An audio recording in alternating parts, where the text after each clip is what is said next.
እንደምን ዋላችሁ?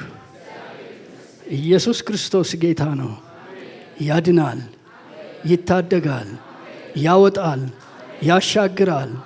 ጋሻ ነው ኢየሱስ፣ ከለላ ነው ኢየሱስ፣ መኩሪያ ነው ኢየሱስ፣ መመኪያ ነው ኢየሱስ፣ ጌጣችን ነው ኢየሱስ፣ ውበታችን ነው ኢየሱስ፣ ሰላማችን ነው ኢየሱስ፣ ንጉሳችን ነው ኢየሱስ፣ አምላካችን ነው ኢየሱስ። በእልልታና በጭብጨባ እናከብረዋለን።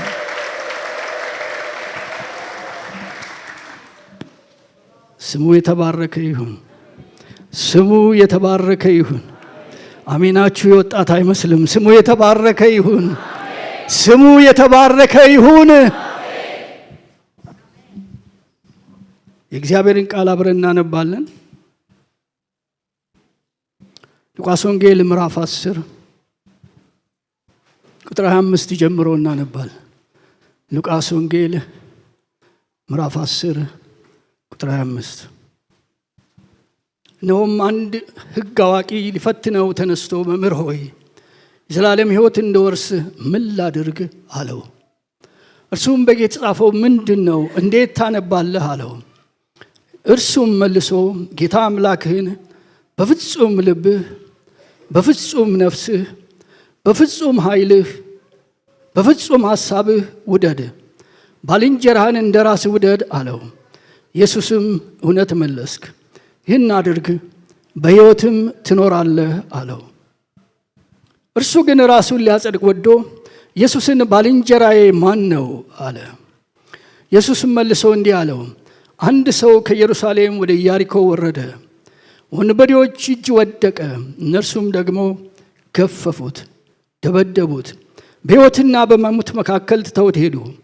ድንገትም አንድ ካህን በዚያ መንገድ ወረደ፣ አይቶትም ገለል ብሎ አለፈ።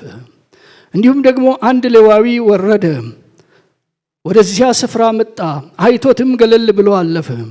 አንድ ሳምራዊ ግን ሲሄድ ወደ እርሱ መጣ፣ አይቶትም አዘነለት። ቀርቦም ዘይትና የወይን ጠጅ በቁስሉ ላይ አፈሰሰ፣ አሰራቸውም፣ በራሱ አህያ ላይ አስቀምጦት ወደ እንግዶች ማረፊያ ወሰደው፣ ጠበቀውም። በማግስቱ 2 ዲናር አውጥቶ ለባለቤቱ ሰጠና ጠብቀው፣ ከዚህ በላይ የምትከፍለውን ሁሉ እኔ ስመለስ እከፍልሃለሁ አለው። እንግዲህ ከነዚህ ከሦስቱ በወንበዴዎች እጅ ለወደቀው ባልንጀራ የሆነው ማን ነው አለ። ምሕረት ያደረገለት ነው አለ ሰውየው። ኢየሱስም ሂድ አንተም እንደዚህ አድርግ። ርዕስ ለምትይዙ ሰዎች ባልንጀራህ ማን ነው? ባልንጀራሽ ማን ነው? ባልንጀራህ ማን ነው? እስኪ ጥቂት አስቡ። ዳግም እንደተወለደ በክርስቶስ ኢየሱስ እንደዳነ ሰው መለኮት ከሰማይ መጥቶ ሰው ሆኖ በመስቀል ላይ ተሰቅሎ እንዳዳነው ሰው ብዙ ዋጋ እንደተከፈለለት ሰው የማይገባውን ጽድቅ የማይገባውን የመንግሥተ ሰማያት በር እንደተሰጠው እንዳገኘ ሰው ባልንጀራሽ ማን ነው? ባልንጀራህ ማን ነው? እሱ ነው ርዕሴ። ያነበብነውን የእግዚአብሔር ቃል ያነበብነው ከሉቃስ ወንጌል ነው። የሉቃስ ወንጌልን የጻፈው ሉቃስ ነው። ሉቃስ የሕክምና ባለሙያ እንደሆነ የእግዚአብሔር ቃል ይነግረናል። ቆላስይስ 4:10 ላይ የተወደደው ባለመድኃኒት ሉቃስ ብሎ ሐዋርያው ጳውሎስ ሉቃስ ባለመድኃኒት ወይም ሐኪም እንደሆነ ይነግረናል። ይሄን የሉቃስ መጽሐፍ የጻፈው ይሄ ሰው ነው። ሉቃስ ከዚህ ከቃሉ ካነበብነው ሌላ የሐዋርያት ሥራ መጽሐፍን ጽፏል። ሉቃስ በትውልዱ ግሪካዊ ነው። ከአሕዛብ ወገን የሆነ መጽሐፍ ቅዱስን የጻፈ ብቸኛ ሰው ነው። ሌላ ከአሕዛብ ወገን የሆነ መጽሐፍ ቅዱስን የጻፈ ሰው የለም። ከአሕዛብ የሆነ ግሪካዊ የሆነ መጽሐፍ ቅዱስን የጻፈ ብቸኛና አዋቂ ሰው ነው። ሉቃስ ሐዋርያው ጳውሎስ ሁለተኛ የሐዋርያው ጉዞ ከጀመረበት ጊዜ ጀምሮ ከሐዋርያው ጳውሎስ ጋር የቅርብ ወዳጁና ባልደረባው አጋሩ ነበር። በተለያየ ምክንያት ሌሎች ጥለውት ሲሄዱ ጳውሎስ ብቻውን ሲቀር፣ በሰው መሃል ሰው ሲያጣ፣ ሽባ የተረተረ፣ አንካሳ ያዘለለ፣ በእግዚአብሔር ጸጋና ኃይል ዕውር ያበራ፣ ሙት የቀሰቀሰው አገልጋይ በሰው መሃል ሰው ሲያጣ ብቻውን ሲሆን የደረሰለት ሉቃስ ነበር። ሐዋርያ ጳውሎስ ስለዚህ ጉዳይ ሲናገር ሁለተኛ ጢሞቴዎስ ምዕራፍ 4 ቁጥር 9 ላይ እንደዚህ ይላል፣ በቶሎ ወደ እኔ እንድትመጣ ትጋ። ዴማስ ያሁኑን ዓለም ወዶ ትቶኛልና ወደ ሰሎንቄም ሄዷል። ቄርቄዎስም ወደ ገላትያ፣ ቲቶም ወደ ድልማትያ ሄደዋል። ሉቃስ ብቻ ከኔ ጋር አለ ይላል። ብቻዬን ነኝ ብሎ ጳውሎስ ጮኻል። በዚህ ጊዜ ጳውሎስ የነበረበት ሁኔታ እጅግ የሚያሳዝን ነበር። ሰው የሚያስፈልገው ሰዓት ነበር። አይዞህ የሚለው የሚያስፈልገው ሰዓት ነበር። ረዳት የሚያስፈልገው ሰዓት ነበር። ግን ጳውሎስ ብቻውን ነበር። በደረሰበት መከራና ፈተና አካሉ ተጎሳቅሎ ነበር። ያለው በሮም እስር ቤት ውስጥ ነበር። ምናልባት የሞት ፍርድ ተፈርዶበት ይሆናል በዚህ ሰዓት እና ጳውሎስ ምንም እንኳን ለጌታ የተሰጠ ቢሆን፣ ለሞት የተዘጋጀ ቢሆን፣ ለጌታ እስከ ሞት ድረስ ዋጋ ለመክፈል እርግጠኛና የተዘጋጀ የቆመ ሰው ቢሆን፣ ጳውሎስ ሰው ነው። በመከራ ሰዓት ሰው ያስፈልገዋል። በጭንቅ ሰዓት ሰው ያስፈልገዋል። አይዞህ ባይ፣ ቁም፣ ጽና የሚለው ሰው ያስፈልገዋል። በዚህ ጊዜ ሰው ያስፈልገዋል። በዚህ ጊዜ አጠገቡ ያለ ታማኝ ጓደኛው ግን ሉቃስ ብቻ ነበር። ወዳጆቼ እንዲህ ይላል ጳውሎስ ብቸኝነቱን ሲናገር ሁለተኛ ጢሞቴዎስ 4:16 ላይ በፊተኛው ሙግቴ አንድስ እንኳን አልደረሰልኝም፣ ሁሉም ተውኝ እንጂ ይህንንም አይቁጠርባቸው። ዳሪኩን የስብከቱ ሥራ በእኔ እንዲፈጸም አሕዛብ ሁሉ እንዲሰሙት ጌታ በእኔ አጠገብ ቆሞ አበረታኝ ይላል። ሁሉም ትተውኝ ሄዱ። መከራ በደረሰብኝ ሰዓት፣ ሰው በሚያስፈልገኝ ሰዓት፣ ሰው እንደ እንጀራ በራበኝ እንደ ውሃ በጠማኝ ሰዓት ሁሉም ትተውኝ ሄዱ። አሳዛኝ ቃል ነው። ትልቅ የእግዚአብሔር አገልጋይ፣ ብዙ ሰዎች ሊያጅቡት የሚጠበቅ የእግዚአብሔር አገልጋይ መከራው አስፈሪና አስቸጋሪ ሲሆን ትተውኝ ሄዱ ይላል። በሰው መሃል ሰው አጣችሁ ታውቃላችሁ? በሰው መሃል ሰው እርቧችሁ ያውቃል? በሰው መሃል ሰው ጠፍቶባችሁ ያውቃል? በሰው ሕይወት ውስጥ ይደርሳል አይደል? በዓይኔ አይቼዋለሁ ወዳጆች። የሚያውቋችሁ እንደማያውቅ ሲያልፏችሁ፣ ይጠጉኛል የክፉ ቀን ያላቸዋቸው እንደ ተልባ ስፍር ሲንሸራተቱ፣ ዓይናችሁ ሲንከራተት፣ ሰው ሲፈልግ በሰው መሃል ሰው ሲጠፋ፣ ሰው ሲርብ ይጨንቃል አይደል? ጳውሎስ እንዲህ ነው የሆነው። በሰው መሃል ሰው አጣ። ሁሉም ትተውኝ ሄዱ፣ ብቻዬን ቀረሁ አለ። አገልጋይ ነው። እግዚአብሔር በሚያስፈልገን ሰዓት ሰው ይስጣን። ሲደምቅ የሚከበን ሳይሆን ሲበርድ የሚጠጋን፣ ከፍ ስንል የሚጠጋን ሳይሆን ወረዱ ሲባል የሚያነሳን፣ ከሚያሙን ጋር ለማማት የማይነሳ፣ በትር ሲያነሱብን በትር ይዞ የማይቀርብ አይደለም ብሎ የሚከራከርልን በሰው መሃል ሰው ይስጠን። ጳውሎስ በሰው መሃል ሰው ቸግሮት ነበር። ሰው እርቦት፣ ሰው ጠምቶት ነበር። በዚህ ሉቃስ ወንጌል ምዕራፍ 10 ላይ አንድ ቀን የሕግ አዋቂ ሰው፣ የሙሴ ሕግ መምህር፣ እጅግ የተማረ ሰው ወደ ኢየሱስ መጣ። ወደ ኢየሱስ መምጣቱ ጥሩ ነበር። ኢየሱስን መቅረቡ ጥሩ ነበር። ኢየሱስን መጠጋቱ ጥሩ ነበር። ነገር ግን ወደ ጌታ የመጣበት ልብ ልክ አልነበረም። ኢየሱስን የቀረበበት ልብ ጥሩ አልነበረም። ቃሉ እንደሚነግረን ወደ ኢየሱስ የመጣው ሰው ሕግ አዋቂ ነው ይላል። ያነሳው ጥያቄ ከሕግ አዋቂ ሰው አይጠበቅም። ምክንያቱም ሕጉን ነው የጠየቀው። ሕጉ ምን እንደሚል ያውቃል። ሕጉ ምን እንደሚል ያስተምራል። ሕጉን ምን እንደሚል በሚገባ የሚያውቅ ሕግ አዋቂ ተብሎ የተጠራ ሰው ነው። በሕጉ መጽሐፍ ጥልቅ እውቀት ያለው ሰው ወደ ኢየሱስ መጥቶ በሱ ደረጃ ሊጠየቅ የማይገባ ጥያቄ ጠየቀው። ወደ ኢየሱስ የዘላለም ሕይወት እንድወርስ ምን ላድርግ አለው። ሕጉን ነው የሚጠይቀው። የዘላለም ሕይወት እንድወርስ ምን ላድርግ አለው። ይህ ጥያቄ ከቅንነት ለመረዳት ተጠይቆ ቢሆን ደስ ይላል። ወደ እግዚአብሔር መንግሥት ለመፍለስ ክርስቶስን ለመቅረብ ተጠይቆ ቢሆን ደስ ይላል። እግዚአብሔር ቃል ግን ሊፈትነው መጣ ይላል። በትዕቢት ልብ በአመፃ ልብ ሊፈትነው መጣ ይላል። ሊያውቅ መጣ አይልም። አንዳንድ የኢየሱስን ሰዎች በተለያየ መንገድ ይቀርቡታል። የሕግ መምህር የዚህ ጥያቄ መልስ በሚገባ ያውቀዋል። ምክንያቱም እርሱ በሚያስተምረው የሕግ መጽሐፍ ላይ በሚገባና በግልጽ የተጻፈ ጥያቄ ነው የጠየቀው። በአዲሱ መደበኛ ትርጉም ላይ ዘሌዋውያን 18:5 እንዲህ ይላል፣ ቃሉ ሥርዓቴንና ሕጌን ጠብቅ፣ እነዚህን የሚጠብቅ በሕይወት ይኖራል ይላል። ሥርዓቴንና ሕጌን ጠብቅ፣ እነዚህን የሚጠብቅ በሕይወት ይኖራል የሚለውን መምህሩ አስተምሮታል። መምህሩ ለተማሪዎቹ ደጋግሞ ተናግሮታል። እሱን ነው የጠየቀው።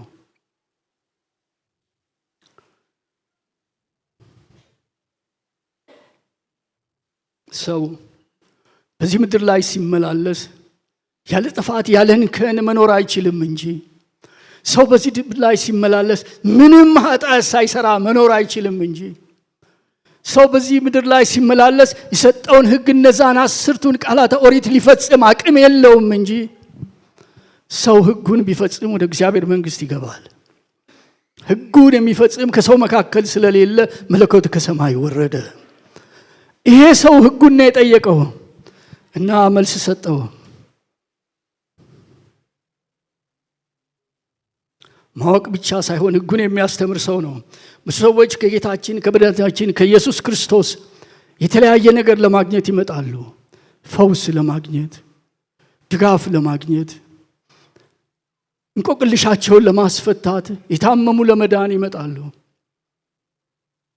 ሌሎች ደግሞ ለተንኮል ይመጣሉ። ይሄ ሰው ሊፈትነው ነበር የመጣው። እግዚአብሔር ትዕቢትን ይቃወማል። ይሄ ሰው የመጣው በትዕቢተኝነት ነበር። ወዳጆች እግዚአብሔር ትዕቢትን ይቃወማል። ልብ በሉ። በትዕቢት ስለሚያዝ ራሱን አዋርዶ ንስሐ የመግባት አቅም የለውም። ትዕቢተኛ ሰው አጠፋሁ ማለት አይችልም። ራሱን አዋርዶ ንስሐ የመግባት አቅም የለውም። ስለዚህ ንስሐ ሳይገባ የንስሐ ጀንበር በላዩ ላይ ይጠልቃል። ትሑት ሰው ካጠፋ በኋላ ይወድቃል። ትሑት ሰው ካጠፋ በኋላ ወደ ሌላው ሳይሆን ወደ ራሱ ያያል፣ ያለቅሳል፣ የንስሐ ዕድል ያገኛል። ትዕቢተኛ ሰው ለንስሐ ዕድል የለውም። አላጠፋውም ብሎ ሲኩራራ የምህረት ጀንበር ትጠልቃለች። ስለዚህ ትዕቢተኛ ሰው መንገዱ የጥፋት ጎዳና ነው። ምሳሌ 16:18 እንዲህ ይላል፣ ትዕቢት ጥፋትን፣ ክፉ መንፈስም ውድቀትን ይቀድማል ይላል። ከጥፋት በፊት ትዕቢት ይመጣል። ትዕቢት ከመጣ ጥፋት መምጣቱ አይቀርም ይላል። ኩሩ ልብ ያለው ሰው ውድቀት መምጣቱ አይቀርም ይላል። ለምህረት ይዘገያል። ጌታም እንዲህ አለው፣ በሕግ የተጻፈው ምንድን ነው አለው። እንደገና ሌላ ጥያቄ ጌታ ጠየቀው። ካስተማረ በኋላ ጌታ ምን አለው? በሕግ የተጻፈው ምንድን ነው አለው። በጣም በፍጥነት መለሰ። ምክንያቱም ያውቀዋል። ጌታ አምላክን በፍጹም ልብህ፣ በፍጹም ነፍስህ፣ በፍጹም ኃይልህ፣ በፍጹም ሐሳብህ ውደድ፣ ባልንጀራህን እንደ ራስህ ውደድ ይላል አለው ጮክ ብሎ። መልሱን ያውቀዋል። መለሰለት። ጌታም እንዲህ አለው፣ ጌታ ኢየሱስም እውነት መለስክ፣ ይህን አድርግ በሕይወትም ትኖራለህ አለው። ሂድ ይህንን ፈጽም በሕይወት ትኖራለህ አለው። ፈሪሳዊ ሰው በጌታ መልስ አልተደሰተም። በጣም ነው የተናደደው። ምክንያቱም እሱ ሰዎችን ሁሉ መውደድ አይችልም። ሕጉ ሰዎችን ሁሉ እንዲወድ እንደሚያዘው ያውቃል። እሱ ሰዎችን ሁሉ መውደድ አይችልም። እሱ የተለየ ሰው ነኝ ይላል። የከበርኩ ሰው ነኝ፣ የሆነ ክላስ ላይ ያለው ሰው ነኝ ብሎ ለራሱ ያስባል። ስለዚህ ሰውን ሁሉ የመውደድ አቅም የለውም። ቢወድ እንኳን እሱ አይሁዳዊ ነው። ቢወድ እንኳን አይሁዳውያንን ይወዳቸው ይሆናል። ምናልባት አይሁዳዊ የኔ ዘር ነው ስለሚል፣ የኔ ወገን ነው ስለሚል እነሱን ምናልባት ይወዳቸው ይሆናል። አሕዛብን ግን መውደድ አይችልም። አረማውያንን ግን መውደድ አይችልም። እነሱን ሲያይ ይበሳጫል፣ ይንቃቸዋል። እነሱን ሲያይ ይከፋዋል፣ ሊያያቸው እንኳን አይፈልግም። ቃሉ ግን ሰውን ሁሉ ውደድ ይለዋል። ያውቃል ይሄ መምህር። ስለዚህ በዚህ መልስ ደስ አልተሰኘም። አሕዛብን ስለሚንቃቸው እንደ ባልንጀራ ሊያያቸው አይችልም። ተመለሰና ጌታን እንዲህ አለው፣ ባልንጀራዬ ማን ነው? አንተ ባልንጀራህን ውደድ አልከኝ፣ ባልንጀራዬ ማን ነው አለ። ጌታ ሌላ ታሪክ አነሳ። ቅድም ያነሳ ነው ታሪክ።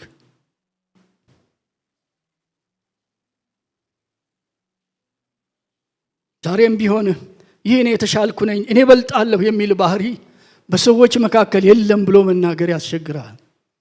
ጌታን በሚያውቁ ሰዎች መካከል ይህ ባህሪ ፈጽሞ አይገባም፣ ከቶም አይታሰብም ማለት ያስቸግራል። ምክንያቱም ባልንጀራቸው ሰው ሁሉ ባልንጀራቸው የሆኑ ሰዎች ጥቂት ናቸው። እንደ እግዚአብሔር ቃል እንደ እግዚአብሔር እውነት ሰው ሁሉ ባልንጀራቸው የሆኑ ሰዎች ጥቂት ናቸው።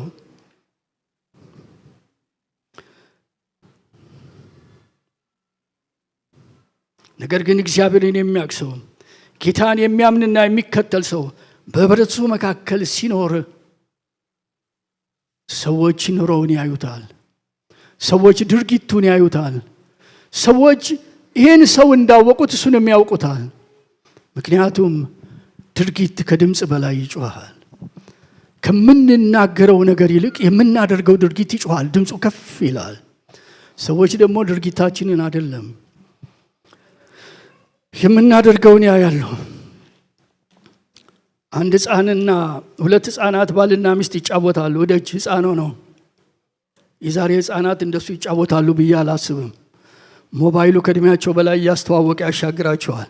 ያኔ ድሮ እኔ ልጅ ሳለሁ የ10-15 ዓመት ልጅ ንፍጣም በነበረ ሰዓት ባልና ሚስት ይጫወታሉ፣ ሁለት ልጆች እና እየተጫወቱ ቅጠል እየቆረጡ እየተጫወቱ ልጁ በጥፍ ያቃጠላት። እንዴ ምን ነው ብላ ስታለቅስ፣ ዝም በይ እባክሽ አባባ መማማን እንደሱ ነው የሚያደርጋት አለ።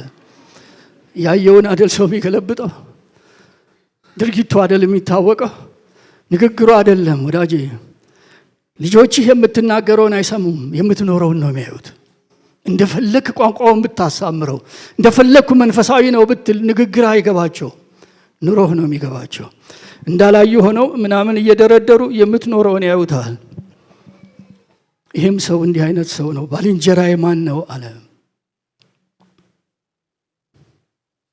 የኛስ ባልንጀራ ማን ነው?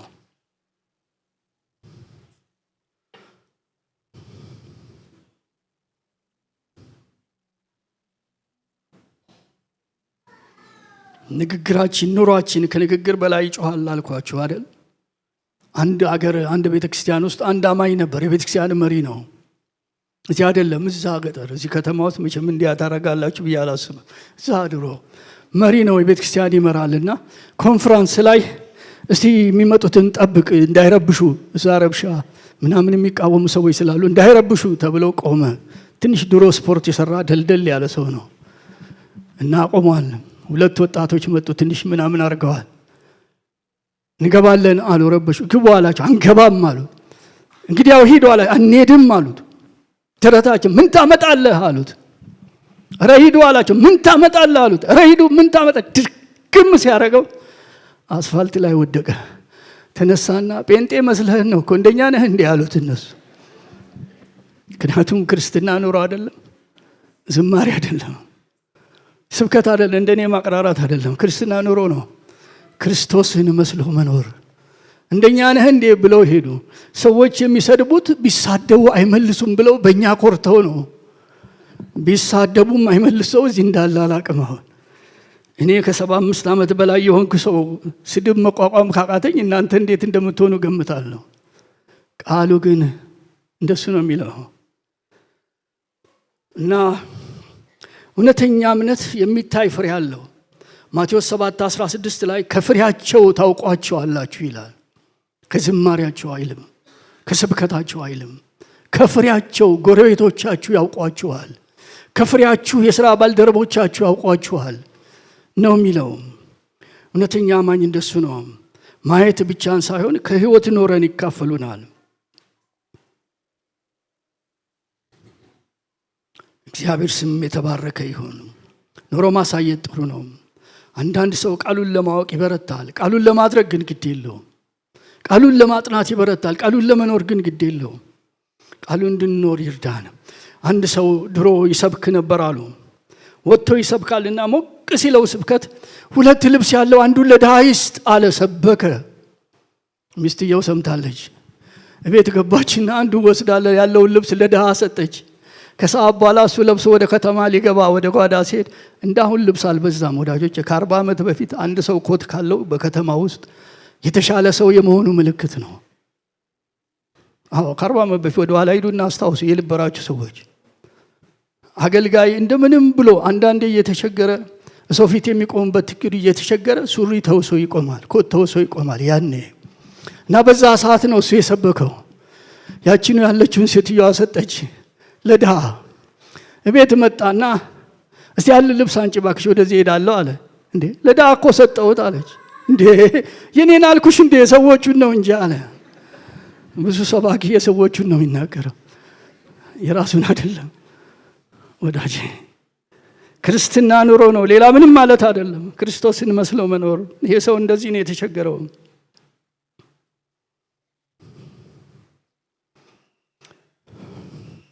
በቤቱ ያለነው ቃሉን እንድናጠና ብቻ ሳይሆን ቃሉን እንድንኖር ነው። አገልግሎት ክርስቶስን መስሎ መኖር ስለሆነ፣ ስለዚህ እኩያ የለኝም በሚል ልብ ባልንጀራዬ ማን ነው አለ ሰውየው። ጌታም ባልንጀራውን ለማስታወስ አሁን የነገርነውን ታሪክ ነገረው። አንድ ሰው ከኢየሩሳሌም ወደ ኢያሪኮ ወረደ ይላል። ኢያሪኮ 17 ማይል ከኢየሩሳሌም ትርቃለች እና ዝቅተኛ ቦታ ላይ ነው ያለችው። 250 ከባህር ጠለል በላይ 250 ሜትር ላይ ነው ያለችው። በዚህ የተነሳ ኢያሪኮ በረሃማ ድንጋያማና ጸጥ ያለች ስፍራ ናት። አጭር መንገድ ቢሆንም ታሪክ አንድ ሰው ከኢየሩሳሌም ወደ ኢያሪኮ ወረደ፣ በመንገድ ላይ በወንበዴዎች እጅ ወደቀ። እነርሱም ደግሞ ገረፉት፣ ደበደቡት፣ በሕይወትና በሞት መካከል ትተውት ሄዱ ይላል። ቀጠቀጡት፣ በሕይወትና በሞት መካከል እያጣጣረ ትተውት ሄዱ ይላል። እንዴት ያስደነግጣል! ድንገት አንድ ካህን በዚያ በኩል ወረደ፣ አይቶት ክለል ብሎ አለፈ። ካህን የሃይማኖት መሪ ነው። ካህን በብሉይ ኪዳን በእግዚአብሔርና በሰው መካከል የሚቆም አገልጋይ ነው። ካህን መስዋዕት የሚያቀርብ የእግዚአብሔር ባሪያ ነው። ካህን ይታወቃል፣ ከሩቅ ይለያል እና የወደቀው ሰው በጣር ያለው ሰው መጣ፣ ሊያድነኝ ሊደርስልኝ መጣ። ይሄ እግዚአብሔር አገልጋይ፣ ይሄ እግዚአብሔር ባሪያ፣ ይሄ እግዚአብሔርን የሚያውቅ ሰው መጣ ብሎ በጣር አይኑን ሲያቁለጨልጭ ሄደ፣ ትቶት ሄደ። እሱ አገልግሎት አለበት፣ እሱ መስዋዕት ያቀርባል፣ እሱ ጸሎት አለበት። እሱ የወደቀ ለማንሳት ቢዚ ነው፣ ጊዜ የለውም። እሱ ለአገልግሎት ይሮጣል። ተዘርፎ ተደብድቦ ተቀጥቅጦ የሚያነሳው ሰው ያጣል፣ የሚደርስለት ሰው ያጣውን ሰው ትቶት ሄደ። በበረሃ የወደቀውን ሰው የእግዚአብሔር አገልጋይ ትቶት ሄደ ተው። የእግዚአብሔር አገልጋይ ለሰው ግድ የሚለው አገልጋይ ግድ ሳይለው ተው። ራእይና ምሕረት ቸርነት የሚጠብቅበት አገልጋይ አራራለትም፣ ሄደ። ሳያየው ነው እንዳንል በሞትና በሕይወት መካከል ለእግዚአብሔር የተለየ አገልጋይ ሳያው አለፈ እንዳንል አይቶት አለፈ ይላል ቃሉ። ካህን አይቶት ገለል ብሎ አለፈ ይላል። አገልጋይ የደረሰበት ሰው ከነሱ ሩቅ ነው እንዳልን በመንገዱ ላይ መጥቶ መንገዱን ለቆ አለፈው ይላል። ትቶት ሄደ። ማን ነው ትቶት ሄደው? ካህን። ወዳጆቼ ካህን ይታወቃል እና እንደ ተራ ሰው አይደለም። እንዲህ ይላል ዘጸአት 28:40 ላይ ለአሮንም ልጆች ሸሚዝ መታጠቂያና ቆቦችን ለክብርና ለጌጥ ታደርግላቸው፣ ይህንንም ሁሉ ወንድምን አሮንን ከእርሱም ጋር ልጆቹን ታለብሳቸው፣ በክህነትም እንዲያገለግሉኝ ተቀባቸውና ትክናቸው ዘንድ ቀባቸዋለህ አለው። ይታወቃል በልብሱ፣ ከሩቅ ነው የሚታወቀው። የክህነት ልብስ ለብሷል። ካህን ነው። ለሕዝብ እስራኤል ሁሉ የሚያገለግል የከበረ ካህን ነው። ለሕዝብ ሁሉ የተጠራ በእስራኤልና በሕዝቡ መካከል የሚቆም ነው። እሱ ነው ትቶት ያለፈው። አገልጋይነቱ የማይገለጥ የተለየ ነው። ልብሱ ይታወቃል፣ ሊሰወር አይችልም። የተቀባ የእግዚአብሔር አገልጋይ፣ በመካከል የሚቆም የእግዚአብሔር አገልጋይ፣ በጣር ያለ ሰው እያየ ያለፈ። ምናልባት ሲያቃስት እየሰማ ጨክኖ አለፈ። በዚህ ታሪክ እንደምናነበው ለዚህ ካህን ወንበዴ ቀጥቅጦት የወደቀውን ሰው ማንሳት ቅድሚያ የሚሰጠው አይደለም። እሱ አገልግሎት አለበት፣ እሱ ቢዚ ነው። ወዳጆቼ እንዴት አይራራለትም? እንዴት ጨካኝ ነው! እንዴት በወንበዴ የደበደበውን ወገኑን ትቶት ሄደ! እንዴት ችላለው! ይሄ ሰው ልክ አይደለም ብላችሁ ይሆን? ይሄ ሰው አጥፍቷል፣ እንዴት ካህን ሆነ ትቶት ሄደ ብላችሁ ይሆን? ባንል ይሻለናል። ምክንያቱም አንደኛ ጴጥሮስ ምዕራፍ 2 ቁጥር 9 እንዲህ ይላል፣ እናንተ ግን ከጨለማ ወደሚደነቅ ብርሃን የጠራችሁን የእርሱን በጎነት እንድትነግሩ የተመረጠ ትውልድ፣ የንጉሥ ካህናት፣ ቅዱስ ሕዝብ፣ ለርስቱ የተለየ ካህን፣ ቅዱስ ሕዝብ፣ ለርስቱ የተለየ ወገን ናችሁ ይላል። ካህናት እናንተ ናችሁ ይላል። ካህናት ዛሬ ሌሎች የሉም ይላል። ትውልድ እንደ ጅረት ነው፣ ይፈሳል እንደ ወንዝ ውሃ። ይሄዳል ትውልድ፣ ይመጣል ትውልድ፣ ይሄዳል ትውልድ። ከዛሬ 100 ዓመት በፊት እናንተ ባላችሁበት መንደር አሁን እዚህ ሰፈር ያሉ ሰዎች የሉም። አሁን እኛ ነን ያለ ነው።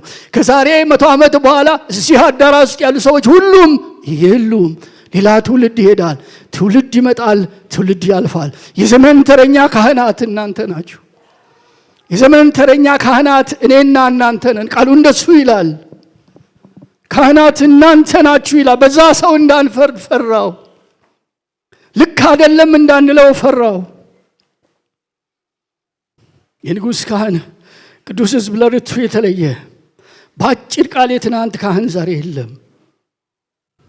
ወዳጆቼ የወደቀውን የምታነሳ፣ ለታመመውና ለተራበው ለታረዘው የምትደርስ፣ ለቸገረው የማትጨክን ልበ ርኅሩህ፣ ለተራበው የምታለብስ፣ ለተጠማ የምታጠጣ፣ ለታረዘው የምታለብስ፣ የቆመውን የምትደግ፣ የወደቀውን የምታነሳ፣ የተፍገመገመውን የምታቆም፣ ለሚያቃስት ደርስ አይዞህ የምትል ካህን አንተ ነህ። በዚህ ጊዜ የተጠራ ለዚህ ለእግዚአብሔር ጥሪ መልስ የምትሰጥ ካህን አንተ ነህ። የምትረዳ የምትደግፍ፣ ጌታ ልብ ያላላቸውን ልብ የምትል ካህን አንተ ነህ። ልብ ያላቸውን ልብ የምትል ካህን አንተ ነህ። የድሃውን ጩኸት እንዳይሰማ ጆሮን የሚደምስ ሰው እርሱ ይጮሃል ደግሞ አይሰማለትም ይላል ቃሉ። የድሃውን ጩኸት እንዳይሰማ ጆሮን የሚደፍን ሰው አይሰማለትም ይላል። ካህን ሲሄድ ለወደቀው ሰው የሚነሳለት ሌላ ሰው ደግሞ መጣ። ወዳጆች የአሁኑ ካህን ማንን? እኛ ነን። እግዚአብሔር ስም የተባረከ ይሁን። አጠገብህ ያለውን ሰው ታውቀዋለህ። እጎንሽ ያለውን ሰው ታውቀዋለሽ። አጠገብህ ያለውን በክርስቶስ ወንድም የሆነውን የአባቴ ልጆች ትለው የለ? የአባቴ ልጅ ትው የለ? የአባትሽን ልጅ ታውቂዋለሽ? የአባቴ ልጅ የምትለውን ታውቀዋለህ? ጎን ያለውን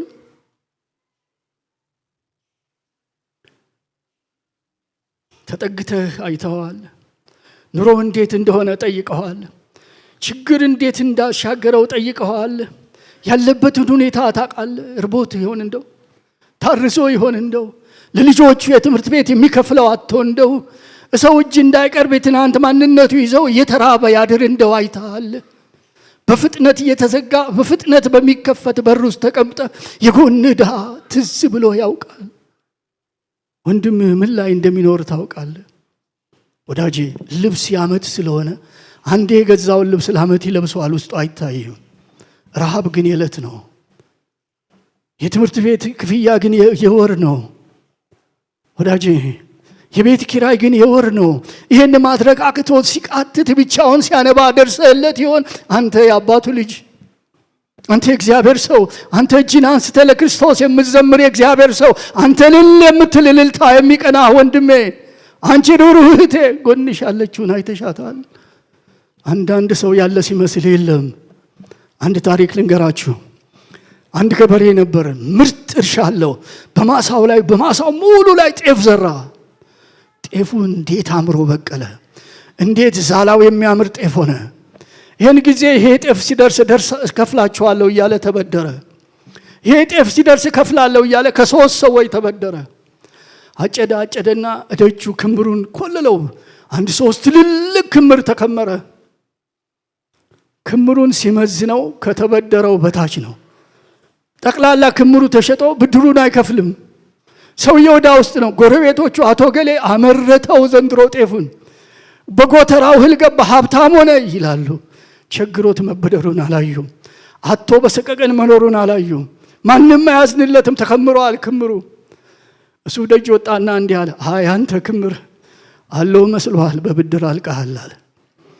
አይ አንተ ክምር አለው አለሁ መስሎሃል፣ በብድር አልቀሃል። የለም ሰውየው እንዲህ የሆነ ሰው እዚህ ቢሆን ታውቃለህ፣ በችግር ውስጥ ሆኖ እንዳይጠይቅ ነውር ይዞት ባህል ይዞት ተቸግሮ እንደው ታውቃለህ። አንተ ካህን፣ የእግዚአብሔር ካህን፣ አንተ ርኅሩህ ክርስቶስ የጠራ በመስቀል ላይ ርኅራኄ ክርስቶስ ያሳየ የዛ የቸር ጌታ ተከታይ የአባት ልጅ እንዴት እንደሚኖር ታውቃለህ። ወዳጄ መለስ ብለህ ይኸው ባልንጀራው አንተ ነህ፣ ባልንጀራው አንተ ነህ።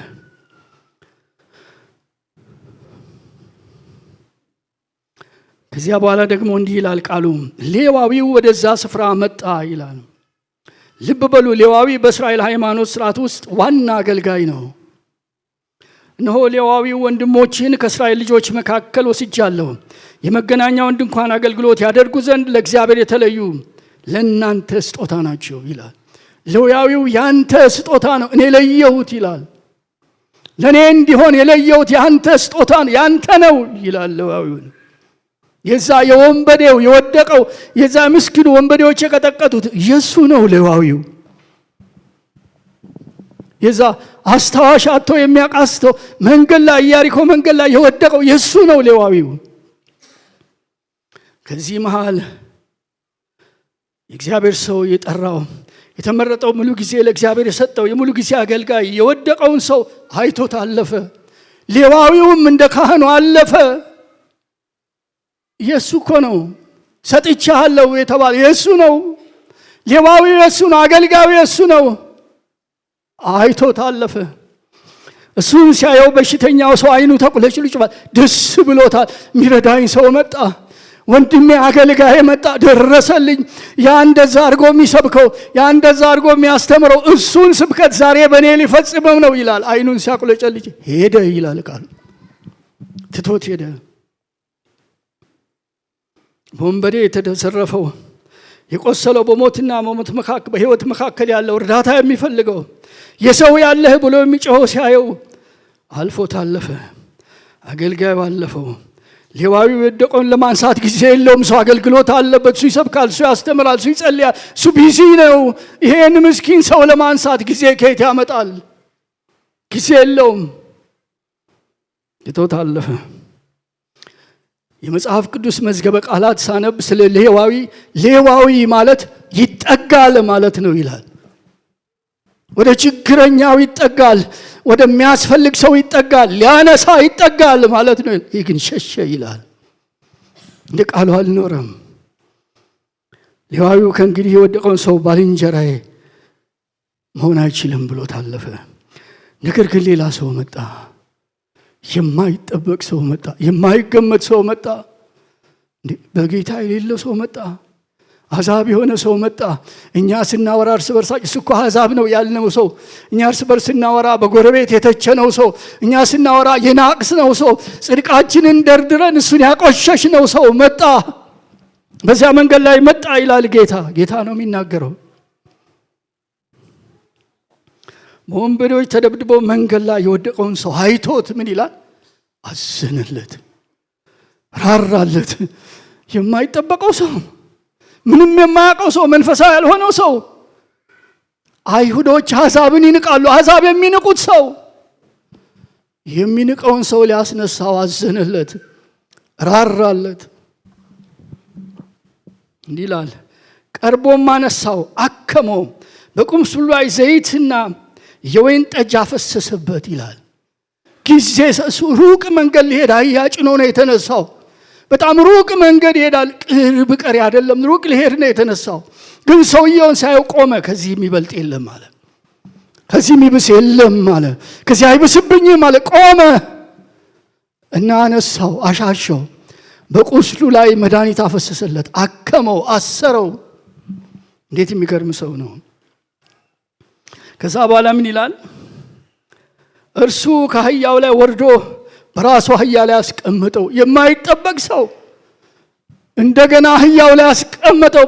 እኔ በአህያ መሄድ አይገባኝም፣ እኔ በትራንስፖርት መሄድ አይገባኝም፣ አንተ ነህ የሚገባህ፣ አንተ ነህ የታመምክ፣ አንተ ነህ የቆሰልክ አለው።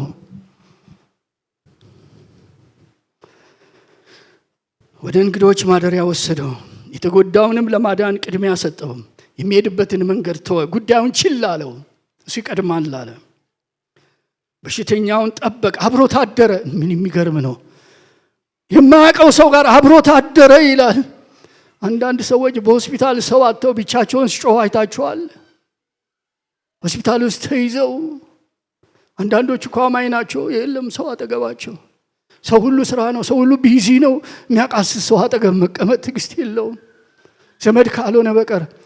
ይሄ ሰው ግን ጊዜ አለው። አብሮት አደረ፣ ሊያስታምመው አብሮት አደረ። በሽተኛውን ጠብቀው አብሮት አደረ። በማግስቱ 2 ዲናር አውጥቶ ለባለቤቱ ሰጠና ጠብቀው አስታመው። ይሄው ዋጋው፣ ከዚህ በላይ ባስጠይቅስ እኔ ስመጣ እከፍላለሁ አለ።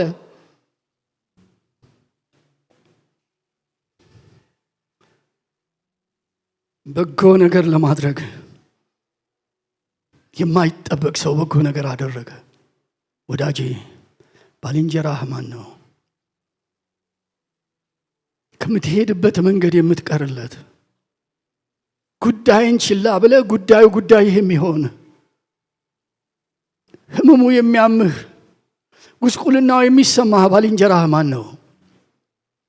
ጊዜ ሰጥተህ ቆም ብለህ የምታየው፣ አካሄዱ አይተህ የምትደግፈው፣ አይዞህ ወንድሜ የምትለው፣ በሰው መሃል ሰው ሆነህ የምትገኝለት ባልንጀራህ ማን ነው? እሱን ያለው ጌታ። ባልንጀራህ ማን ነው? የኔ እህት ባልንጀራሽ ማን ነው? የኔ ወንድም ባልንጀራህ ማን ነው? ኪዳም ከነዚህ ከሶስቱ በወንበዴዎች እጅ ወደቀው ባልንጀራው ማን ነው አለው ፈሪሳዊውን። ምሕረት ያደረገለት ሰው ነው አለ። ጌታም ሂድ አንተም እንደርሱ አድርግ አለው። ጌታም ሂድ አንተም እንደሱ ለሰዎች ሁሉ ምሕረት አድርግ። ያለ ዘር ልዩነት፣ ያለ ጓደኝነት፣ ያለ ቅርብ ያለ ሩቅ ቅርበት፣ ሩቅና ቅርብ ሳትል ለሰው ሁሉ ምን አድርግ አለው? ምሕረት አድርግ። አንተ የጌታ ልጅ ነህ። ስለ ሰው ልጆች መስቀል ላይ የተሰቀለው፣ ስለ ሰው ልጆች ኃጢአት እንደዛ የተገረፈው አንተ የሱ ልጅ ነህ። አንተ በክርስቶስ ዳግም የተወለድክ የጌታ ሰው ነህ። ሂድ ምሕረት አድርግ። ሂድ ጎረቤትህን እየው። ሂድ ጎረቤትሽን እያት። ሂድ ጎንህ ያለውን የሚያገለግለውን እየው። ተጠጋና እየው። አብሮት ጸሎት የሚጸልየውን ጸሎት ውስጥ ያለውን፣ አብሮት የሚዘምረውን ዝማሬ ውስጥ ያለውን፣ አብሮት ሌላ አገልግሎት ውስጥ ያለ ጠጋ ብለህ እየው። ምን ሆኖ ይሆን? ቸግሮት ይሆን? ይሄ ኑሮ ውድነት የኑሮ ወንበዴ ቀጥቅጦ ሳያወጣው፣ የችግር ወንበዴ ቀጥቅጦ አማሮ ወደ አደጋ ሳይጥለው ድረስለት እንጂ። ባልንጀራው አንተ አይደለህ ወዳጅ? ባልንጀራው አንቺ አይደለሽ? ዘምረን አብረን ጸልየን ተቃቅፈን መለያየት የክርስትና ግቡ አይደለም። የክርስትና ግብ እንደዘመርነው መኖር ነው። የክርስትና ግብ በክርስቶስ ፊት እልል እንዳለው ጎንበስ ብሎ የወደቀውን ማንሳት ነው። የሚሸት ጠረን ያለውን፣ ጠረኑ የማይስበውን፣ ልብሱ የማይጣራውን፣ መልኩ ቁሽሽ ያለውን እሱን ማንሳት ነው ክርስትና። እሱ ባልንጀራህ ነው ወዳጄ። ባልንጀራህ ማን ነው? ዛሬ ልጠይቃችሁ፣ ባልንጀራሽ ማን ነው? ጩኸቱ የሚሰማ ለጥሪ ምላሽ የምትሰጠው፣ ለጥሪው ምላሽ የምትሰጠው፣ ጩኸቱ የሚሰማ ሲወድቅ ምላሽ የምትሰጠው፣ ሲወድቅ በፍቅር የምታነሳው፣ አቅቶ ሲፍገመገም ደግፈህ የምታነሳው፣ ሲያዝን የምታዝንለት፣ ሲርበው የምታበላው፣ ሲጠማው የምታጠጣው፣ ሲታረስ የምታለብሰው ባልንጀራህ ማን ነው? ሲጨነቅ የምትደርስለት፣ ታርዞ እያየህ የምታለብሰው፣ ጠምቶት እያየህ የምታጠጣው፣ ርቦት እያየህ የምታበላው አንተ የእግዚአብሔር ሰው ባልንጀራህ ማን ነው? ሲፈልግህ የምትገኝለት፣ የምትረዳው፣ የምትደግፈው ማነህ የማነህ ብለህ የማትጠይቀው፣ ዘሩን ቀለሙን የማትጠይቀው፣ ዝም ብለህ የምታግዘው፣ የእሱ ህመም የሚያምህ ችግር መከራን የምትካፈለው፣ ችግር መከራውን የምትካፈለው ባልንጀራህ ማን ነው? ጊዜ የምትሰጠው፣ ቢዚ ነኝ የማትለው፣ ስራ ይበዛብኛል የማትለው፣ ጭንቁስ ልብሱ ማይገፈትርህ፣ የማያምር መልኩ ማይገፈትርህ፣ ሁሌም በሱ ውስጥ ክርስቶስን የምታየው፣ ለሱም ጌታ ሞቶለታል የምትለው፣ እንደ ጌታ እንደ ዳነ ሰው የምታየው፣ ደርሰህ የምታቀናው፣ ደርሰህ የምታግዘው፣ ተስፋ የቆረጠ ልብ የተሰበረ ልብ ይዞ ያየህ ልቡን የምትጠግነው ባልንጀራህ ማን ነው?